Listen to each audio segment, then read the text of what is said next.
Hello বন্ধুরা, রাধে রাধে। তো চলে এলাম নতুন একটা মিষ্টি ভিডিও নিয়ে। তাই দেখতে পাচ্ছি আজকে চলে এলাম চারধামে এত সুন্দর সুন্দর মন্দির যে তোমার দেখাবো। চারখানা মন্দির, চারধাম মানে চারটে মন্দির।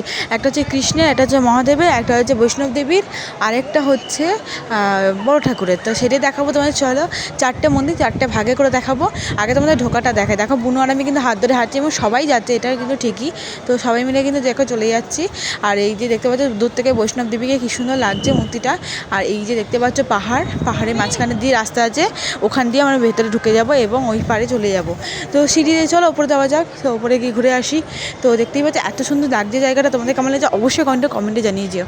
এবং যারা যারা এখানে এসেছে এবং ঘুরে গেছো তারা কিন্তু অবশ্যই কমেন্টে জানিও। দেখতেই পাচ্ছি বৈষ্ণব দেবীর মন্দিরটা এত কাছে থেকে দেখে সেই জন্য ভালো লাগছে, একবার ভিডিও করে তোমাদেরকে সে দেখিয়ে দিই। তো কেমন লাগলো অবশ্যই জানিও।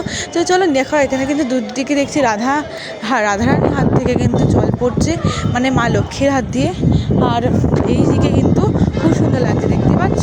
এবার চলো ভেতরে যাওয়া যাক। ভেতরে কি তোমাদেরকে আরেক ভিডিওতে দেখাবো, কিন্তু এখানে একটুখানি দেখাবো। তো চলো ভেতরে যাওয়া যায়, দেখি কত সুন্দর লাগে।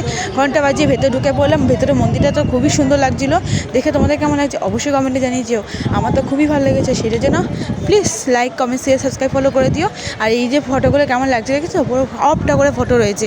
তো চলো নেক্সট ভিডিওতে মধ্যে দেখাচ্ছি যে সব ফটো বলতে কোন কোন ফটো বলেছি। আর এখনও তো চলো আগে একটু ভেতরটা একটু ঘুরিয়ে দিই তোমাদেরকে।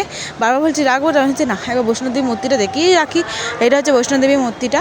কেমন লাগলো তোমাদের অবশ্যই জানি, কিন্তু বেশি লাইটে ফোকাসের জন্য বেশি বোঝা যায়নি, তাই জন্য সরি। একবার দেখে নিও। টাটা, দেখা যাবে ভিডিওতে। লাইক, কমেন্ট, সাবস্ক্রাইব করে দিও। হরে কৃষ্ণ, রাধে রাধে।